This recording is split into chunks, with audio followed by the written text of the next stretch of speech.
میرے مقالے کا عنوان آزادی سے قبل ہندوستان میں عربی ثقافت۔ ہندوستان میں عربی زبان مسلمانوں کے ساتھ ساتھ آئی، لیکن یہاں اسے فقط قرآن و حدیث کو سمجھنے کے وسیلے کے طور پر استعمال کیا جاتا رہا، اور عربی زبان اکثر اہل علم کے طبقے تک محدود رہی۔ یہی سبب ہے کہ یہاں عربی صحافت کے نقوش ماند نظر آتے ہیں۔ آزادی سے قبل بھی یہی صورتحال تھی۔ اس زمانے میں جبکہ اردو کے سینکڑوں رسائل و جرائد شائع ہو رہے تھے، عربی صحافت کے معدود چند نمونے دیکھنے کو ملتے ہیں۔ متحدہ ہندوستان میں النفع العظیم لأہل ھذا الاقلیم کے ذریعے عربی صحافت کا آغاز ہوا۔ یہ اخبار لاہور سے نکلنا شروع ہوا۔ اس کا پہلا شمارہ 17 اکتوبر 1871 میں شیخ مولوی مقرب علی کی ادارت اور GW لائٹیل کی نگرانی میں نکلا، جو پنجاب یونیورسٹی میں ریکارڈنگ ڈائریکٹر تھے۔ یہ جریدہ ابتدا میں 8 صفحات پر نکلتا تھا، پھر 2 صفحات کے اضافے کے ساتھ 10 صفحات پر شائع ہونے لگا۔ اس کی طباعت لاہور کے چھاپا خانے میں لیتھوں پر ہوتی تھی، اور اس میں دینی، ادبی اور سماجی مضامین شائع ہوتے تھے۔ اجتماعی اور تعلیمی موضوعات کا خاص اہتمام ہوتا تھا۔ یہ جریدہ سر سید احمد خان کے افکار و خیالات سے متفق تھا۔ ان کی تحریک کی کامیابی میں اس نے اہم کردار ادا کیا۔ یہ جریدہ بلا انقطاع پریس کے مالک منشی عظیم کی وفات تک جاری رہا، لیکن ان کی وفات کے بعد زیادہ دن تک شائع نہ ہو سکا، اور پریس کی ابتری کے سبب 1885 میں بند ہو گیا۔ تقریباً 17 سال بعد مجلہ البیان لکھنؤ سے جاری ہوا۔ یہ ہندوستان کا عربی زبان کا دوسرا مجلہ کہلاتا ہے۔ مارچ 1902 میں اس کا اجرا ہوا۔ یہ علمی، سیاسی، تاریخی اور اخباری مجلہ تھا۔ پہلے ماہنامہ تھا، پھر 15 روزہ ہو گیا۔ اس کے چیف ایڈیٹر شیخ عبداللہ عمادی اور نگراں شیخ عبدالعلی مدراسی تھے۔ ایک عرصے کے بعد ان دونوں حضرات نے اس سے علیحدگی اختیار کر لی۔ بعدہ ڈاکٹر یوسف ہارون المانی، استاد مشرقی زبان، علی گڑھ اسلامیہ کالج، علی گڑھ کے سرپرستی میں اخبار نکلتا رہا۔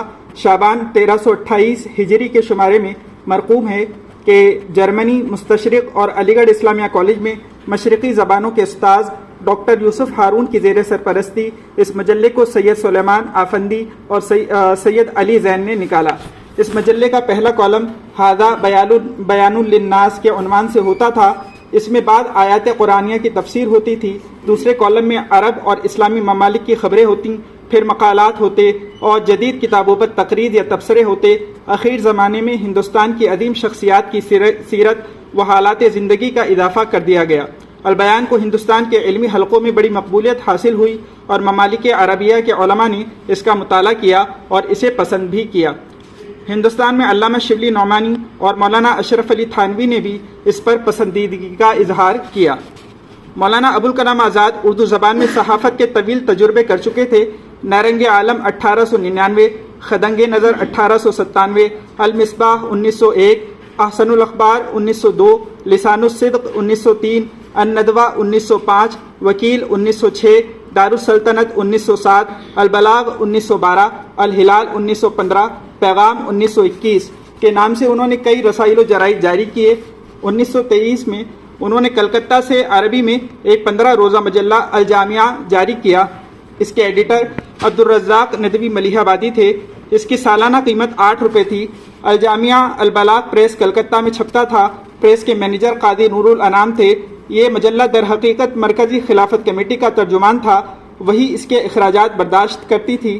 یہ 15 روزہ مجلہ تھا، لیکن 15 روزہ الگ الگ اس کے صرف 3 پرچے نمبر 1، 2 اور 8 ہی نکل سکے۔ اپریل 1923 سے نومبر تک اس کے 5 شمارے 2 نمبروں کو ملا کر شائع کیے گئے، اور ایک اشاعت 3 نمبروں 5، 6 اور 7 کی جامع تھی۔ اس سے اندازہ کیا جا سکتا ہے کہ اگرچہ یہ 15 روزہ مجلہ تھا، لیکن عموماً ماہوار شائع ہوتا تھا۔ دسمبر 1923 سے 2 شماروں کو ملانے کا تکلف ختم کر کے اسے ماہوار کر دیا گیا، چنانچہ اس کے آخری شمارے دسمبر 1923 تا مارچ 1924 ماہوار نکلے۔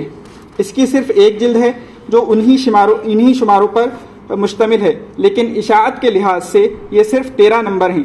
الجامعہ کا پہلا نمبر اپریل 1923 میں اور آخری شمارہ مارچ 1924 میں شائع ہوا۔ 12 مہینوں میں صرف 13 پرچے نکلے، اور پھر یہ ہمیشہ کے لیے بند ہو گیا۔ یہ وہ زمانہ تھا کہ شریف حسین کے ذریعے حجاز اور حرمین شریفین پر انگریزوں کا تسلط قائم ہو چکا تھا۔ الجامعہ کس قسم کا رسالہ تھا اور اسے کن حالات سے سابقہ اور کن لوگوں سے مقابلہ تھا، اس کا اندازہ مولانا ملیح آبادی کے اس بیان سے کیا جا سکتا ہے۔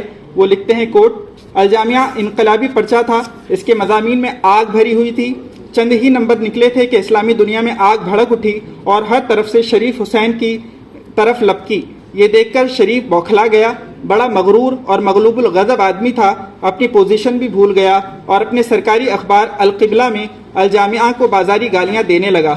القبلہ معمولی اخبار تھا لیکن اسے لکھنے والے بہرحال پڑھے لکھے لوگ تھے، لیکن الجامعہ کے خلاف اس میں جو کچھ چھپتا نہایت رقیق عربی میں ہوتا تھا۔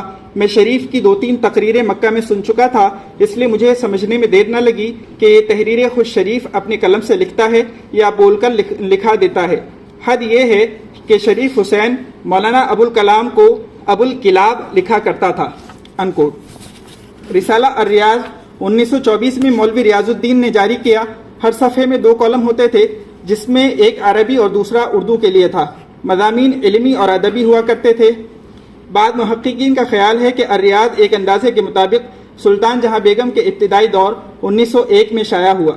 سید محمد یوسف قیصر نے لکھا ہے کہ ماسٹر ریاض الدین، جو سرکار سلطان جہاں بیگم کے بڑے اور منجلے شہزادے کے انگریزی اتالیق تھے، الریاض کا ایک 15 روزہ اخبار اردو اور عربی میں جاری کیا تھا۔ اس اخبار کے ایک کالم میں عربی اور دوسرے کالم میں اردو ہوتی تھی۔